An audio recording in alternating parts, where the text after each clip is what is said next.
You've tried everything. You've explained it differently. You found a tutor. You sat beside them at the table.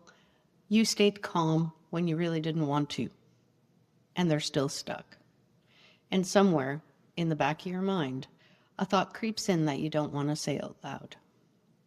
What if they just can't do this? I want to offer you a completely different explanation. Because in over 15 years of watching my kids navigate learning, I never once found that the child was the problem. Not once. It was always the method. Hi, I'm Christine. I raised 3 neurodivergent kids. All 3 are engineers today. And I want to be clear about something. They didn't get there because I pushed harder. They didn't get there because I found the perfect system. They got there because at some point, I stopped trying to change them and started changing the approach. Every single time. And today, I want to show you what that looked like in our house. Because it wasn't elegant. It wasn't a curriculum. Sometimes it was sticky notes on the fridge. But it worked. Let me tell you about French class. 2 of my kids, different years, same teacher. And the same thing happened both times. They struggled. They got frustrated. The classroom wasn't working for them. And I could have done what most parents do in that moment. Push harder, more homework, more drilling, more pressure. But I watched what the pressure was doing to them. It wasn't building French. It was building a wall between them and the language. Every time we sat down to do French, something in them closed. And I thought, this isn't a French problem. This is a method problem. The method was making the language feel like a punishment. So we changed the method. We started labeling things around the house. The chairs, the walls, the fridge, doors, windows, kitchen things. Just everyday items with their French names. No test at the end, no grade, no performance, just words living where the things lived. And something interesting happened. The kids started reading them. Not because they had to, because the words were just there, in the background, in the kitchen when they were hungry, or on the door when they were leaving. The language stopped feeling like school and started feeling like part of the house. That's a completely different relationship with learning.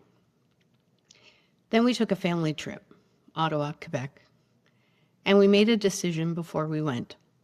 The kids were going to order their own food in French. I'll be honest with you. It was a little chaotic. Accents were uncertain. There were a few confused looks from the people taking the orders. There was some laughing. But here's the thing. They did it. And more importantly, they wanted to do it again. Because now French wasn't a subject. It was something they could actually use. Something that connected them to a place and a culture. The language had a point. And once a child understands the point of something, you don't have to push them anymore. Here's what I understood after that trip. My kids were never bad at French. They were bad at the way French was being taught. And those aren't the same thing. When we sit a neurodivergent child inside a method that doesn't match how their brains work, and they struggle, we almost always ask the same question. What's wrong with the child? And that question sends us down a very long and difficult road. More testing, more labels, more pressure, more wondering if something is fundamentally broken. But what if we started with a completely different question? What if we asked, what's wrong with the method? That question leads somewhere completely different. It leads to sticky notes on the fridge. It leads to ordering food in Quebec. It leads to a child who spent years dreading a language, actually using it in real life with confidence. And I want to be clear, this isn't just about French. I watch this play out with reading, with math, with homework routines, with bedtime, with everything. Every time a child is struggling, there are two explanations available to us.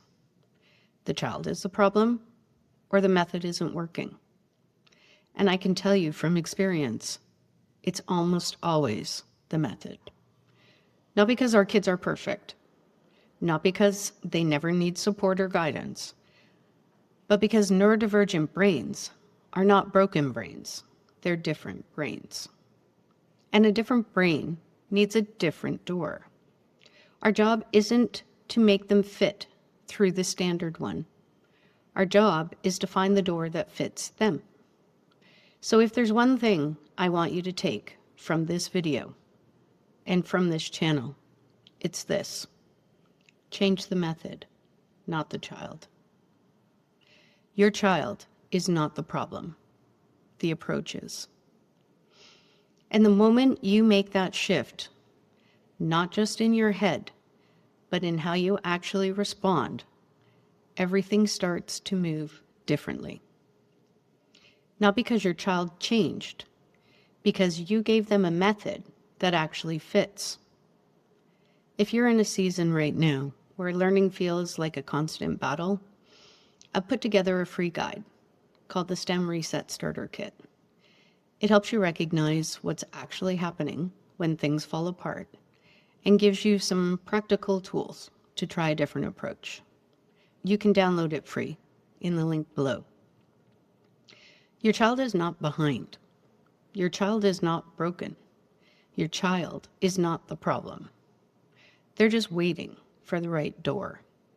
And sometimes that door is a sticky note on the fridge.